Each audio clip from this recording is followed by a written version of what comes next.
আসসালামু আলাইকুম প্রিয় ভাই বোনেরা, আজ আমি আপনাদের সামনে নিয়ে আসলাম এই কচু শাক এবং কচুর ডাগরা কারা খাবেন। যে সমস্ত ভাইরা বলেন আমার মাজা কোমরে ব্যথা, হাতে পায়ে ব্যথা, গিড়া গিড়া ব্যথা, বাতের ব্যথা, ভাই যার আছে ব্যথা সে বুঝে ব্যথার কত যন্ত্রণা।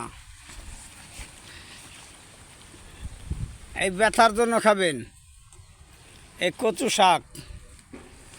কমপক্ষে সপ্তাহের মধ্যে 3 দিন 4 দিন খাবেন, দেখবেন আপনার বাতের ব্যথা, ক্যালসিয়ামের ব্যথা, মাজা কোমরের ব্যথা, ব্যথা আস্তে আস্তে কমতে থাকবো, শক্তি ফিরে পাবেন। যে সমস্ত ভাই বোনেরা বলেন চোখে কম দেখেন, চোখের জ্যোতি কম, ঝাপসা দেখেন, ডাক্তারবাবুর কাছে গেছেন, চশমা নিতেছে, পাওয়ারওয়ালা চশমা। ওই ভাই বোনদের উদ্দেশ্যে বলছি যে আপনারা বেশি দিন এই কচু শাক খান, কমপক্ষে 1 সপ্তাহের মধ্যে 3 দিন 4 দিন খান, দেখবেন আপনার চোখের জ্যোতি বাড়ব, চোখ পরিষ্কার হবে, চোখে ক্লিয়ার দেখবেন, কোনো ঝাপসা দেখবেন না। এই কচু শাক এবং কচু গাছের পাতা, এগুলোতে রয়েছে অনেক পদের ভিটামিন, অনেক পদের ক্যালসিয়াম।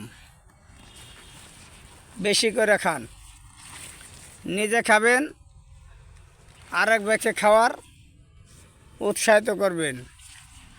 এই কচু শাকের ভিডিওটি করেছি অনেক ভাই বোনদের রিকোয়েস্টে।